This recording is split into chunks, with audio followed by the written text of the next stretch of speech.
People don't know about sourcing. They don't know what it is. What is that? Do you want to be found online or offline? Anybody who's listening to this, that they want to be found. They don't just want to aimlessly apply. This is the data we have in front of us. This is the foundation. Do it.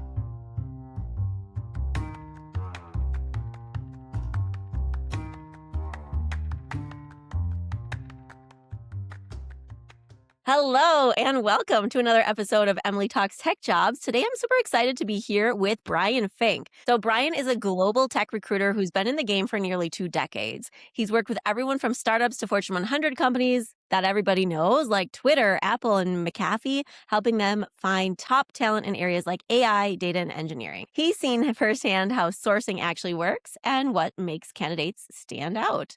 So, Brian, thank you so much for being here with us today. Party people, I'm ready to have some fun. I'm ready to have some excitement. Thank you for bringing me on. I really do appreciate it. I could not be more excited, Emily. Thank you so much. Honestly, the pleasure is all mine. And the reason that I wanted to talk to you, and we have chatted briefly about this previously, is that a lot of times I talk about sourcing, and I use the word sourcing when I talk about it.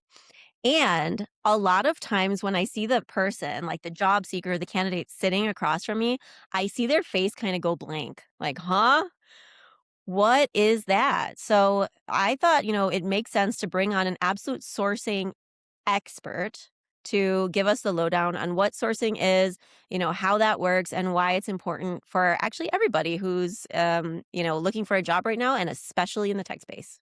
All right. So, real quick, I'm going to flip this back. Emily, do you want to be found online or offline?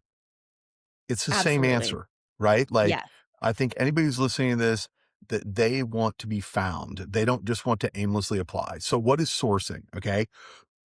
Sourcing is the proactive process of finding and engaging potential candidates. I mean, even before maybe the job is posted, right? Like, sourcing to me is going to lunch at Ted's Montana Grill. Shout out to Ted's. I was there earlier today. And talking to the person to the left of me, talking to the person to the right of me, asking the question, hey, what do you do? What do you want to do? Asking those type of questions. But more acutely when you are not eating a cheeseburger or steak, as I was today, let you source and figure out which one it was, cheeseburger, um, is that sourcing is the approach to passive candidates, right? Is that most hiring relies on reactive recruiting. You post a job, you wait for applicants, you screen what comes in. Sourcing flips that, right? And for those of you Mhm. who are watching, I did just make a flip that sign with my hand, right? So a sourcer goes out and finds the people, often the ones who are not actively looking for a new job, typically passive candidates. And there are a lot of different things that this looks like in practice. Uh, there is the belief that the more senior you get in your career, you're probably not applying to jobs, right? You're employed, you're doing the work, you're not looking. Um, if you want a staff engineer, a VP of engineering, or head of AI, um, you are almost certainly going to have to go look for these people, and that's sourcing. I'd be amiss if I didn't say that sourcing is detective work. It's sleuthing, right? Absolutely. A great sourcer doesn't just find names. They understand who to look for, where to find them, and then how to craft a message that actually gets them to respond. Right. Right. Because if you're not looking, you're not looking for a reason, right? You're happy where you are. Well, maybe you are looking, but you're like caught up in all the AI slop. And if you are looking and you're caught up in all the AI slop, you still want to be found, right? Like the question is maybe, how do we get there? Mm. Okay, wonderful. And I just want to point out for the people who are listening, probably like a lot of my listeners aren't the people who are, getting a lot of inbound from recruiters and sourcers. Because, you know, a lot of times it's really hard to find a good engineer. So these people in these highly technical roles, and also people like you mentioned earlier, like higher up on the ladder, are the ones who are most likely to be getting inbound from recruiters. And a lot of times, like the people who are a little bit lower on the career ladder, people who've just kind of recently started out in their career, and maybe who are more on the business side of things, are, Hmm. I don't wanna say they don't get sourced, because that's why we're having the conversation today. They Yeah, I absolutely mean, do get sourced, but it's much less likely. I disagree with that. Really? Okay, Yeah, tell me Emily, I'm more. sorry. Here's the Yeah. deal is that so let's just say that you're early in your career and Mhm, there's a company. We'll call that company Target or Home Depot, or maybe we'll call that company Best Buy, right? mhm, And yeah, they want to get those recent college graduates. They want to get those career changers. They want to get those people who can intelligently speak and infuse people with energy about the product they're going to buy. right. Well, how do they find them? Good Because question. I don't know a lot, and it's about finding them, right? Like, you're gonna have Yeah, people who apply, who wanna do the job, and you wanna consider them. yeah. So, alternatively, if you're working at Target, what's the best way for Home Depot to convince you to come work at Home Depot? Because it's retail, right? It might be Yeah, the same, it might be mhm, different. Well, they gotta go out and look for you, and they gotta right, proactively build that relationship with you to take you away from Target to bring you to Home Depot, okay? right. So that's 1. 2, there's some jobs that even at an entry level are super high in demand, like accounting Mm, and finance, like okay. accountants, right? Mhm, We are not producing, accountants like we once were, and, fewer people are going into accounting. mhm, okay. So the option is we either don't do our taxes, which I don't think is plausible, Not advisable. not advisable, do your taxes, or we automate away, which we found doesn't necessarily solve the problem. Right. So whether I'm looking for somebody who is an IT guru or I'm Mhm. looking for somebody who's a customer service guru, I'm looking. And this Wow. conversation is all about how they get found. Wonderful. All right, I love that segue, and I have to say that I do feel like you're right. Absolutely. Like, it is important for people to be able to be found. And I think, like, the crux of the conversation today, the main thing that I want people to take away from this conversation is that this is something that absolutely does happen. And I see people all the time hating on recruiters and really down because they're not getting any inbound. And even when they do outbound, it's really hard. But I think that, we're here today to get to a point where we understand how important it is to be found and to make yourself findable so that you can get to the point where you are starting to see that inbound and for the roles that you're interested in having. Okay, so let's talk about recruiter hatred for a quick second here, Yeah, right? let's do it. Because recruiters do have a reputation problem. Yeah. They spray and pray with outreach, and Yes. candidates feel like a number, not a person. So if Yes. you're a recruiter listening to this, remember to keep it personal. When you reach out to somebody, you want to do that, or for me, it's through commonality, right? Here in the States, we're getting ready to celebrate a very magical holiday, May the 4th. May the 4th. Right, May the 4th. I make you giggle, right? I am like, if you see this on the internet, you see that I have stormtrooper helmets behind me, right? May the 4th is the Star Wars holiday. It is May the 4th be with you, right? So Right. so when you're reaching out to a candidate, maybe find out if they like Star Wars and say May the 4th is Mhm. your to personalize that. Alternatively, to be found, maybe you need to reach out to recruiters who have a shared interest. Maybe it's May the 4th. Mhm. Maybe you went on their Instagram page and you realized, oh, they really like barbecuing. So is it impactful to send a resume? Or is it more impactful to send a resume and a barbecue sauce recipe to a recruiter Mhm. who is a competitive barbecue person? Right. Let's not let's not misrepresent recruiting. Mhm. Let's not misrepresent sourcing. Let's Yeah. focus on how we can make this better for everybody involved and how we can treat people like people and not as transactions. I love that. Earlier, in my, I think it was my second or third podcast, I had a recruiter on who said something that have really taken to heart. And he said, treat your network like a garden, not a grocery store. And I feel like this analogy is fantastic. Shout out to Will, by the way, in Chicago. It's something that we need to nurture to make it grow. And having these kind of interactions with people is so key, not only for today, and I would say, like, even more important for what's gonna happen with you and your career down the line. Because, today a sourcer's working or a recruiter with some sourcing responsibilities, which is what I was. I was mainly a recruiter and I had some sourcing responsibilities. Today we're having that conversation about this particular job. But I can tell you, I had extremely memorable conversations. I remember those people today from that conversation. And if I were recruiting today and I came up with a job, let's say in the e-commerce space that I thought could be a good fit for them, before I post that job online, before I open the floodgates to, like you said before, the AI slop that is inevitably going to come rushing in within the first minute of me posting that online, I'm calling Klaus. So you're calling Klaus, which is going to be a Yeah, great referral source for you, right? right. I want people to remember as they want to be found or as they're applying for jobs, and I want this to apply to candidates and recruiters. Career transitions are high stakes. They are emotional. They are Yeah, tied to financial security, and they are often tied to identity.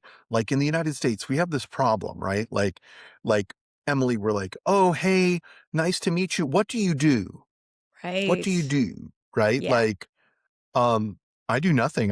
What I want to say is, look, when a recruiter handles this carelessly, it's really, really bad. And I yeah, just want to, if there are any recruiters tuning in, don't treat people like shit. Don't make it right. transactional. Okay. Absolutely.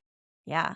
Yeah, because I mean the candidate's gonna remember that too. And the next time you need a good candidate for a role and your message lands in their inbox, are we tuning in or are we swiping away from that? I'm personally swiping away because I just don't want to go back there with the person. Absolutely. Yeah. Absolutely. So it's a two-way street. I know just because like I work mostly with the candidates, I feel a lot of that hate. I get it. And I feel it from them too, because there is like a lot of ghosting and stuff that happens. And there are things that we can do to mitigate that. And there are strategies that we can follow to make ourselves findable, make ourselves memorable, and just be overall more proactive about being found. There's kind of the belief, there's a narrative around that. In order to get my next job, I'm going to have to send out 500 resumes.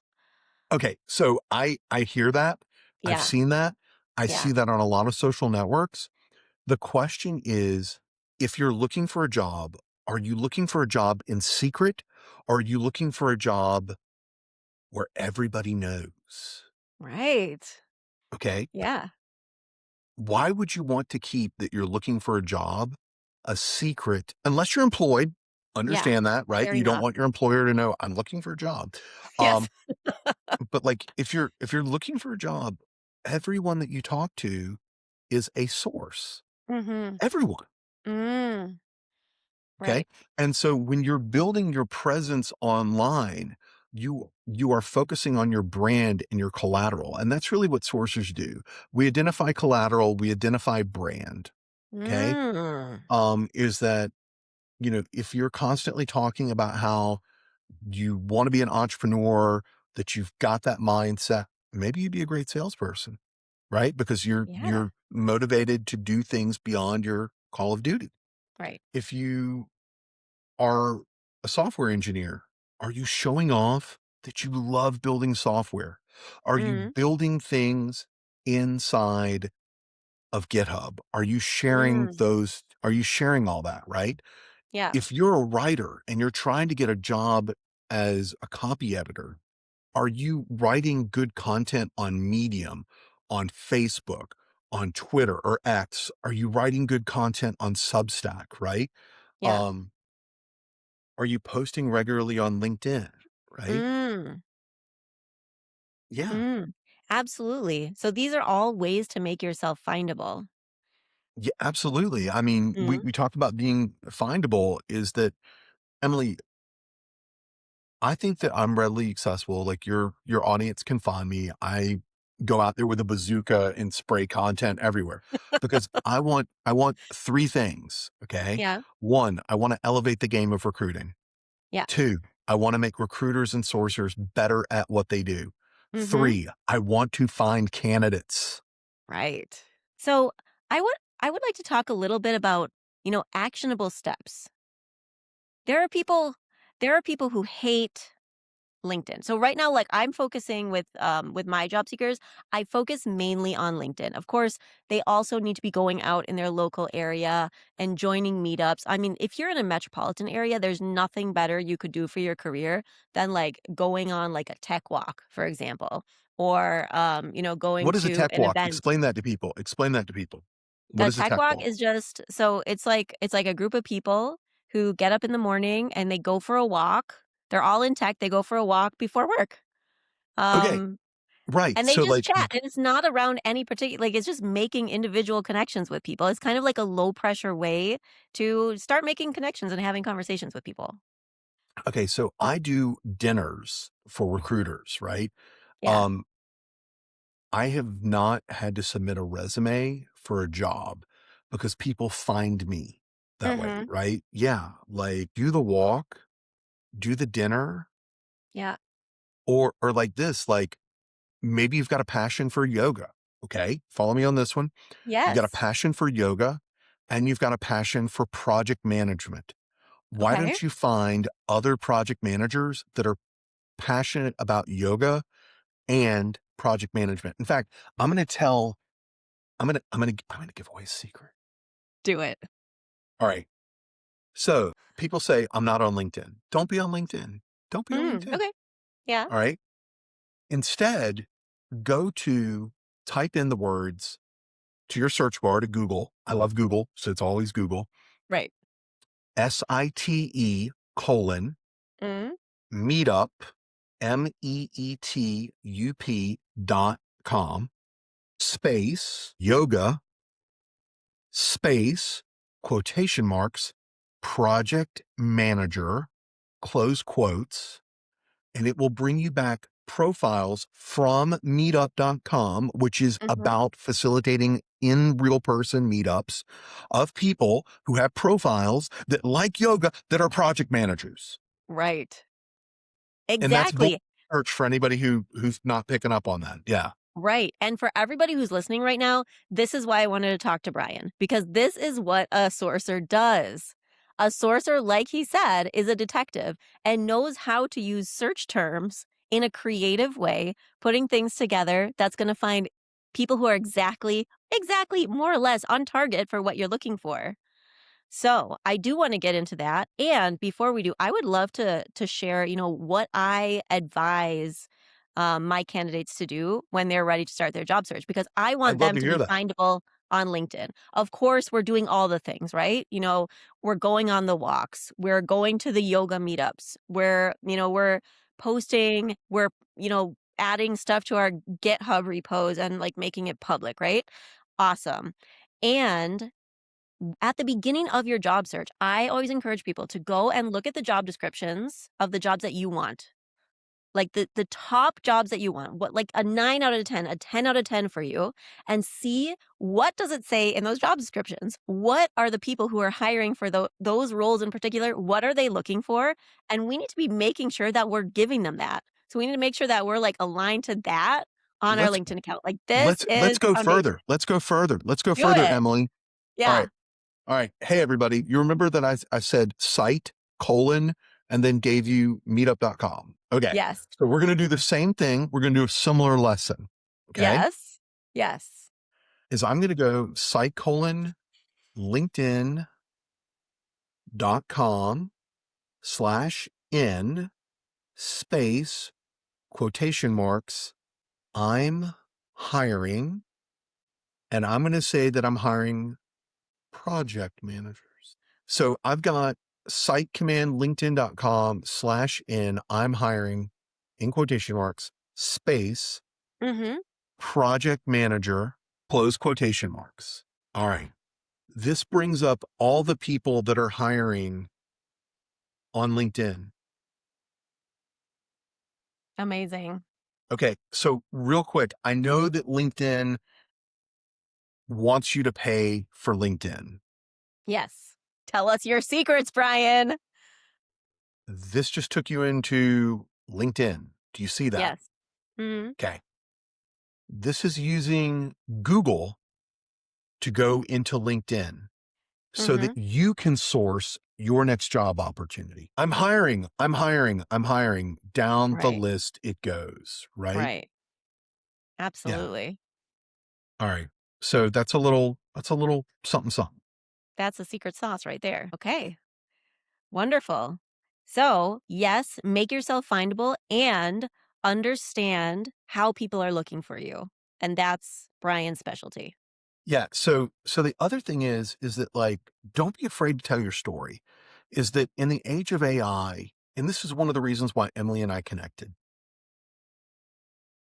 In the age of AI, in the sea of AI slop, everybody looks the same. Okay. Yeah. There's a lot of noise. Yeah. Your ability to tell a story is going to be your signal.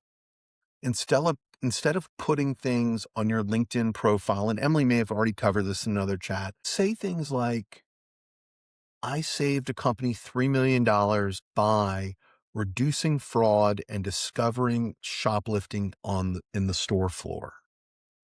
What a great story to tell if you're looking for a job as a security officer for a department store. Right.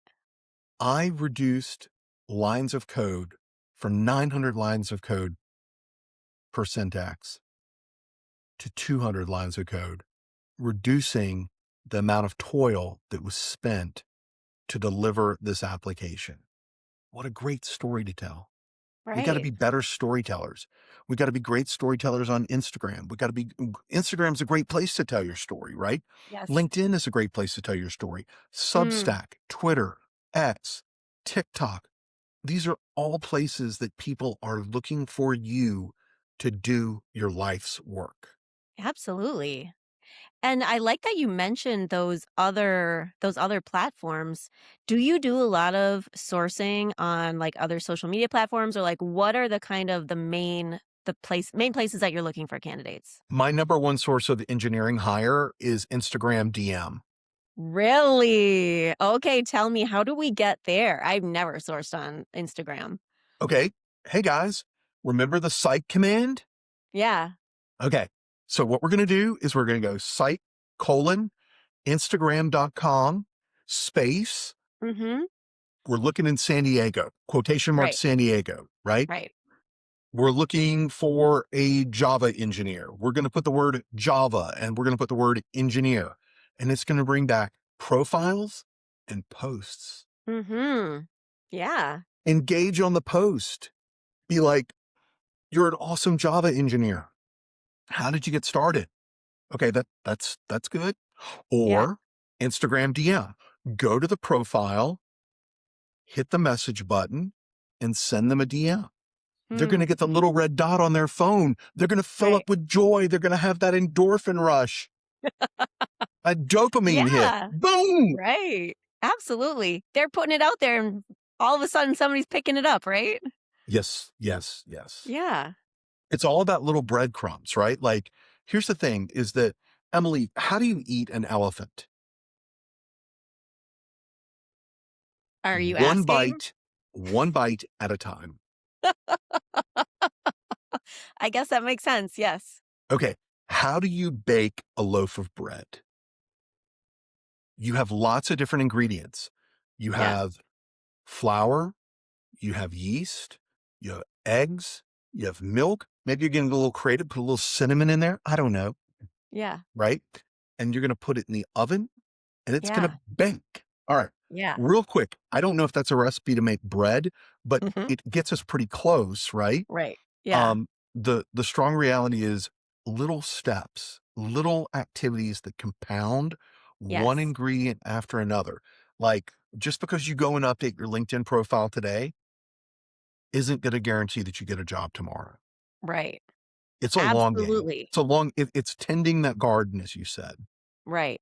I really like this bread baking analogy because my starting place would be to look at the recipe. Look at the recipe. Actually, Look at this the year recipe. I got a bread machine for Christmas, so this is really on target for me. I make bread every week. I didn't know how to bake bread. So I opened the recipe book that came with the bread maker, and it's like the first thing you gotta add is water. So you start with water. So, like, if I am setting myself up for success and I'm starting out by looking at the recipe and doing the LinkedIn profile, like getting that updated is like just adding the water. And that's not gonna get us our loaf of bread. So we need to start with the water, then we need to add the flour, which is maybe, like, understanding where we should be, which walks we're going to. I'm not saying, like, everyone has to do all of these things, but every little thing you do, every little ingredient that you add is getting you a little bit closer to that loaf of bread, right? Absolutely. And Right. that's when you celebrate. Maybe baking a cake is a better way to celebrate than baking a loaf, but everybody's good. Yeah, whatever floats your boat, right? Yeah. And actually, you bake that cake, and then when you land that job, you take a picture of the cake, and you say, "I've been baking, friends." And instead of doing that, that animated, like, LinkedIn post thing, you can be like, "This is my cake. I baked myself this cake because I just landed a new role and I'm gonna celebrate me." And people are gonna really engage with that so much more because it's so much more personal than putting that generic graphic that some designer at LinkedIn made for us to see. So we need to be our own designers. I feel like, sometimes when I work with candidates, job seekers, we're all like a whole person. Like you said, we like yoga, we like product management, we like Star Wars. And it is so important to show that. And I feel like a lot of times when people are in the job search, like they can turn into kind of like, I like to call it like interview robots. Like, this is what I do. This is the achievements I have accomplished. These are the tools that, and yes, those are important, but those are only certain ingredients of the cake. All right. So hold on. I wanna add something to that. Yeah. Is that I often think that an interview sometimes, Mhm. so less than often, sometimes it can turn into a game of who could tell the better lie. Okay. Is Right. that is the candidate's perfect on paper, they're perfect in an Yeah. interview, they get to the job, they can't do it. Okay. Yeah. The manager is perfect, they do a perfect interview, they get the candidate gets hired, and they can't lead them. Right. So how do we fix that? You've got to make the bread. You've got to put the little ingredients into it so that somebody can see you as a full person, as a full, authentic person, so you can be heard and seen, and so that you're discoverable. Mhm. Awesome. And, maybe just to give an example, so there was a person that I was working with a couple years ago. Um, he was and is an amazing human being. He's chatted with me on the podcast, previously. His name is Billy, if you wanna go check him out. So he had a background, an artistic background. I can't remember exactly what he studied, if it was graphic design or, like, art or, graphic arts, photography, something like that. And he had built up these amazing skills over the years, in UX. And he was an amazing product designer. So we worked on his profile a little bit and we pulled out all of his skills and we made those connections. And then over the course of our conversations, like a few weeks into the conversations that we were having together, um, he just accidentally somehow let drop that he got a deal on Shark Tank. And I was just Oh, like, wow. Okay, that's "Billy, that's a that's a big drop. that's a big drop. Like, what percentage of the population has landed a deal on Shark Tank?" And, at the beginning, progress is a little bit slow when you start in a job search. You're kind of like dipping your toe in the water, seeing what works and what doesn't. And I kid you not, like, I found out that, he got this deal on Shark Tank. And I'm like, why is this not in your headline? Why are we not telling this story? And let me tell you, as soon as we made that little tweak and we made it a little bit more personal, and not everybody has a Shark Tank story, right? Like that's what made him unique. So he used his unique positioning. But as soon as we used that, and as soon as we told the people that he had been on Shark Tank, everybody wanted to talk to the Shark Tank guy. Okay, so here's the thing, is that everybody does have that unique story. They do. Yes. It's Like, usually not Shark Tank. It's not usually not Shark Tank, right? It's not usually convincing Run DMC they should play your fraternity house, okay? It Was it's that it's yours? so real quick, this is a new book that I just got from one of my fraternity brothers about Okay. Run DMC and the Beastie Boys. If you're watching this on video, you see it's a book called Together Forever. And it came with a really nice card, but also this is photographic proof that this happened. I haven't linked Wow. it yet. Yes. Wow. So if you haven't posted about that already, I hope to see some posts on that soon on LinkedIn. Yeah, Yeah. my Medium article, I'm waiting for that to ignite. Okay, good. All Yeah. right. Well, happy to link that below for anybody who wants to read. Yeah, so if you wanna follow me on Substack, I'm Forward Motion, FWD Motion, Forward Motion with it. Um, Awesome. and, uh, and it's about just that, like, taking people from where they are today to where they wanna Mhm. be tomorrow. That's the blog that I write. Awesome. Okay. Powerful stuff. I feel like we've covered a lot of ground, talking about how to be found and what sourcing is and like all of the good little nuggets and how to bake the cake. Is there anything that's important you think for job seekers to understand that like we haven't necessarily touched on yet? I don't know if we touched on this. I said bring your authentic self to work, right? Yeah. Um, but I don't know if we touched on what that means. I think that we, in the interview process, we tell a lie to get the job that we think we want. Right. Tell the truth, right? There's a question that started this whole pandemic of lying in a job interview. Okay. Emily, Mm. can you tell me where you want to be in the next 5 years? All right. Yes. Now, look, in 2019, nobody said, I want to be locked in my house because there's a pandemic outside. Okay. Right. I remember facing that question in job interviews, and it was, I want to bake a career here. I want to be a leader. I want to be this. I want to be that. Mhm. I didn't want to do any of those things here. I wanted to do them elsewhere, right? You're just a Yeah. stepping stone, bro. Right. Okay. Yeah. Don't be that authentic. All right. Yeah. Yeah. But lay out your story and say, this is where I am today, and this is where I want to go tomorrow. How can you help me get there, Mr. Manager? Okay. As candidates, we are so eager to please the other side and get the job offer that we don't Yeah. know what we got. Okay. Mm. Mm. Ask yourself the question, am I getting a vehicle that will take me where I want to go?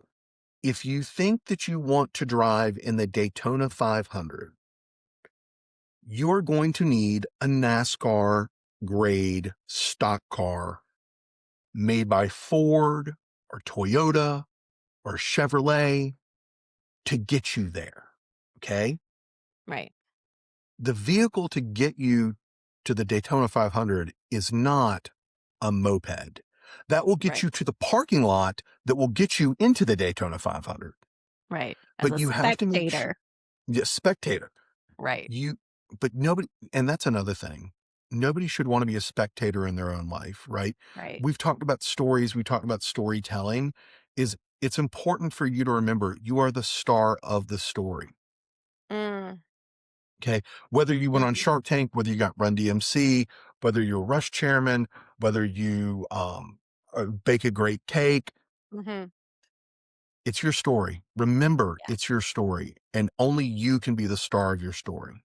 Life Mm. goes pretty fast. And if you're not living your life on your terms and asking somebody how they can get you where you are to where you want to be, Mhm. bad spot. Bad spot, dude. I mean, Emily, that's one of the reasons why I agreed to come on this podcast is like your purpose is to help people go from where they are today to where they want to be tomorrow. We talked Yeah. about this in our first conversation. My mission is to take people from better to best, right? Mhm. Mhm. When that resonates in your core, it just overflows, right? Like, yeah, it's just precipitous. Absolutely. Wonderful. Well, thank you so much for that. We're getting close to the end of our time. That being said, Brian Fink, what is your hot take? My hot take is there's way too much AI slop on the internet. Don't be part of the slop. Make original content and make content every day. You can choose to be a consumer or you can choose to be a producer. Everybody here should be a creator. Number one stunner. Put it out there, guys. Put it out there. Hit publish. Love that. Love that. All right. Well, that being said, I really want to thank you from the bottom of my heart. I feel like this is definitely something that I think everyone needs to hear. I'm like super, super happy that you were able to come on the podcast and have a chat and shine a light into that dark room as to what it is. And I really hope that people are going to be able to use this and get found. And that being said, because I know that you are not a person to shy away from that publish button, I would like for you to tell the audience where they can find you. Um, you can find me on LinkedIn, easy place, or you can find me throughout the internet as the Brian Fink. You can find me on Peloton as the Brian Fink. You can Oh, find me wow. on Twitter as the Brian Fink. You can find me on Instagram as the The Brian Brian Fink. Fink. Um, uh, you can find me on Substack as the Brian Fink. Um, Hmm. you can find me at thebrianfink.com. Well, on that note, thank you so much, Brian. I really appreciate you being here with us today. Thanks for making this a great day. Thank you for the great work that you do. Emily, you're really doing great work to elevate people and Aw. to help them go from better to best. Thank you for being in my corner. Thank you so much, Brian. I really appreciate it. And that being said, to everybody out there, thanks for tuning in, and we'll see you next time. Bye bye.